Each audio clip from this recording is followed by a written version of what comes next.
বুখারীর বর্ণনায় এসেছে নবী করিম সাল্লাল্লাহু আলাইহি ওয়াসাল্লাম নবুয়তের দাওয়াত শুরু করার কয়েক মাস আগ থেকে অত্যন্ত নিঃসঙ্গ প্রিয় হয়ে গেলেন। নিঃসঙ্গ প্রিয় হয়ে আল্লাহর সান্নিধ্য লাভের জন্য মক্কার দূরে হেরা গুহায় তিনি অবস্থান করে আল্লাহর সান্নিধ্য লাভের জন্য ধ্যানে মগ্ন থাকলেন। আল্লাহর নবী বাড়ি থেকে যাওয়ার সময় অল্প কিছু খাবার নিয়ে যেতেন। সেই খাবার যখন ফুরিয়ে যেত আবার তিনি বাড়িতে আসতেন, আবার তিনি চলে যেতেন। এইভাবে করে একটানা কয়েক মাস নবী করিম সাল্লাল্লাহু আলাইহি ওয়াসাল্লাম হেরা গুহায় অবস্থান করলেন। এভাবে চলতে চলতে চলতে চলতে রমাদানের মাস এসে গেল। রমাদান মাসের শেষের দশকের লাইলাতুল কদর, কদরের রাতে হেরা গুহায় নবীজির কাছে সাইয়েদনা জিবরিল আমিনের আগমন হয়ে গেল। আল্লাহু আকবার। সাইয়েদনা জিবরিল আমিন নবীজির কাছে আসলেন, এসে নবীজিকে বললেন ইকরা, পড়ুন। নবীজি তখন জবাব দিলেন মা আনা বিকারি, আমি তো পড়তে জানি না। এরপরে নবীজি বলছেন সাইয়েদনা জিবরিল আমিন এগিয়ে এসে ফাআখাযানি ফাগাত্তানি হাত্তা বালাগা মিন্নিল জুহুদ, আমাকে তিনি তার বুকের সঙ্গে সজোরে চেপে ধরলেন। আল্লাহর নবী বলছেন আমার এমন অবস্থা হয়ে গেল যেন আমার দম বন্ধ হয়ে যাওয়ার উপক্রম হয়ে গেল। তারপরে আমাকে ছেড়ে দিয়ে দ্বিতীয়বার তিনি বললেন ইকরা, পড়ুন। আমি তখনও জবাব দিলাম মা আনা বিকারি, আমি তখনও বললাম আমি তো পড়তে জানি না। সাইয়েদনা জিবরিল আমিন পুনরায় আমাকে চেপে ধরলেন। এরপরে আমাকে ছেড়ে দিয়ে এবার তিনি তৃতীয়বার আমাকে বললেন। এবার আয়াতগুলো নাজিল হয়ে গেল ইকরা বিসমি রাব্বিকাল্লাযী খালাক খালাকাল ইনসানা মিন আলাক ইকরা ওয়া রাব্বুকাল আকরামুল্লাযী আল্লামা বিল কলম আল্লামাল ইনসানা মা লাম ইয়ালাম। নবীজির কাছে প্রথম এই 5টি আয়াত নাজিল হলো। সেদিন থেকেই ওহী নাজিলের স্টার্টিং হয়ে একেবারে 6000-এর উপরে আয়াত সুদীর্ঘ 23 বছরে নবীজির কাছে নাজিল হয়েছে। আল্লাহু আকবার। এই সূরাটি নিয়ে আলোচনা করার আগে এই সূরার প্রাথমিক কিছু তথ্য আপনাদের সাথে আমি শেয়ার করছি। আমরা এই সূরার প্রাইমারি ইনফরমেশন গুলো সবাই মেমোরাইজ করার চেষ্টা করব ইনশাআল্লাহ। আজকের আলোচ্য সূরার নাম হলো সূরাতু আল আলাক। আমরা জানি কোরআনুল কারীমে মোট 30টি পারা রয়েছে। তার মধ্যে আজকের আলোচ্য এই সূরাটি কোরআনুল কারীমের সর্বশেষ পারা, অর্থাৎ 30তম পারায় অবস্থিত। তাহলে আজকের আলোচ্য এই সূরাটি কততম পারায় অবস্থিত? এতগুলো মানুষ আপনারা, কিন্তু আওয়াজটা খুব ছোট হলো। সবাই কষ্ট করে বলেন কত নাম্বার পারায় আছে?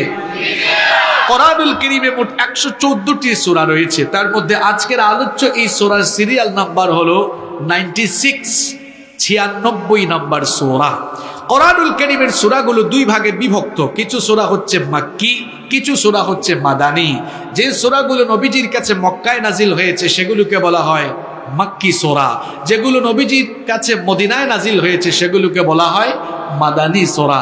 আজকের এই সূরাটি হচ্ছে সূরাতুম মাক্কিয়া, কারণ কোরআন নাজিল শুরু হয়েছে মদিনায় না মক্কায়। আর এটা তো শুরুর দিকে একেবারে স্টার্ট হয়েছে এই 5টা আয়াত দিয়ে। সুতরাং এই সূরাটি হচ্ছে সূরাতুম মাক্কিয়া। এটা মাক্কি সূরা। রুকু সংখ্যা 1, আয়াত সংখ্যা হলো 19। এই হলো এই সূরার প্রাথমিক তথ্য যা আপনাদের সাথে আমি শেয়ার করেছি। এবার আপনারা একটু কষ্ট করে রেসপন্স করবেন। আমি সকল জায়গায় আলোচনা এমনভাবে করার চেষ্টা করি যাতে করে শ্রোতামণ্ডলী যারা আছেন কিছু যেন শিখে যেতে পারেন। অর্থাৎ অন্ততপক্ষে প্রত্যেকটি আলোচনা থেকে কিছু শিক্ষা নিয়ে আমাদের বাড়ি যাওয়া লাগবে। আজকেও তার ব্যতিক্রম হবে না। আমরা কিছু মেসেজ নিয়ে আজকে বাড়িতে যাব। বলেন ইনশাআল্লাহ। বলেন তো আজকের সূরাটার নাম কি? সূরাতু আল আলাক। এই সূরাটা কত নাম্বার পারায় আছে? সূরার সিরিয়াল নাম্বার কত? 96। এটা মাক্কি না মাদানী? রুকু সংখ্যা, আয়াত সংখ্যা 19। আলহামদুলিল্লাহ পড়েন। আরো আসতে বলেন আলহামদুলিল্লাহ। চলেন চলেন এবার শুরু করি, দেখি এই সূরার ভেতরে কি আছে। রব্বুল আলামিন প্রথম আয়াতে বলছেন ইকরা বিসমি রাব্বিকাল্লাযী খালাক, পড়ো তোমার রবের নামে যিনি সৃষ্টি করেছেন। বাংলাদেশে বেশিরভাগ সময় এই আয়াতের ভুল অনুবাদ করা হয়, বলা হয় পড়ো তোমার প্রভুর নামে যিনি তোমাকে সৃষ্টি করেছেন। এটা ভুল অনুবাদ। বিভিন্ন বাংলা অনুবাদ করা কোরআনেও আমি দেখেছি এরকম লেখা, এটা ভুল। কারণ যিনি তোমাকে সৃষ্টি করেছেন এটার আরবি হলো আল্লাযী খালাকাকা, যিনি তোমাকে সৃষ্টি করেছেন। কিন্তু আল্লাহ এখানে বলেছেন ইকরা বিসমি রাব্বিকাল্লাযী খালাক, পড়ো তোমার প্রভুর নামে যিনি সৃষ্টি করেছেন। খেয়াল করে দেখেন কোরআন নাজিল হয়েছে আর সর্বপ্রথম আয়াত, এই আয়াতটা নবীজির কাছে যিনি নাজিল করেছেন, গলার আওয়াজ বড় করে বলেন তিনি কি? দেখেন প্রথম আয়াতে কত শিক্ষা। সারা জীবন কেমনে এই সূরা শিখেছেন শুনছেন জানি না, আজকে একটু ভিন্ন কায়দায় শুনেন। প্রথম আয়াতটা ইকরা পড়া দিয়ে শুরু হয়েছে। আচ্ছা আপনারা বলেন তো, আল্লাহ তাআলা যদি চাইতেন নবীজির কাছে একেবারে প্রথমে নামাজের আয়াত নাজিল করতে পারতেন কিনা? কোরআন নাজিলের সূচনা তো নামাজের আয়াত দিয়ে হতে পারত। আল্লাহ বলতে পারতেন আকিমুস সালাহ, সালাত কায়েম করো। অথবা আল্লাহ তাআলা সর্বপ্রথম ওহী নাজিল করতে পারতেন আতুজ যাকাত, অর্থনীতিকে শক্তিশালী করার জন্য যাকাত ভিত্তিক অর্থনীতি কায়েম করো, যাকাত দাও, এটাও আল্লাহ বলতে পারতেন। আল্লাহ যদি চাইতেন সর্বপ্রথম জিহাদের আয়াত নাজিল করতে পারতেন, জাহিদু ফি সাবিলিল্লাহ, এটাও আল্লাহ বলতে পারতেন। আল্লাহ যদি চাইতেন সর্বপ্রথম হুকুমাতের আয়াত নাজিল করতে পারতেন। আল্লাহ পারতেন কিনা? সর্বপ্রথম যদি চাইতেন আল্লাহ নামাজ ব্যবস্থা, যাকাত ব্যবস্থা, সমাজ ব্যবস্থা, রাষ্ট্র ব্যবস্থা কিংবা অন্যান্য যে কোনো ব্যবস্থার আয়াত নাজিল করতে পারতেন। কিন্তু কোরআন নাজিল করেছেন, কোরআন নাজিলের সূচনার আয়াত আল্লাহ সর্বপ্রথম আয়াত নাজিল করেছেন শিক্ষা ব্যবস্থার আয়াত। কিসের আয়াত? আপনাদের মাথায় ঢুকে না মাথার উপরে দিয়া চলে যায়?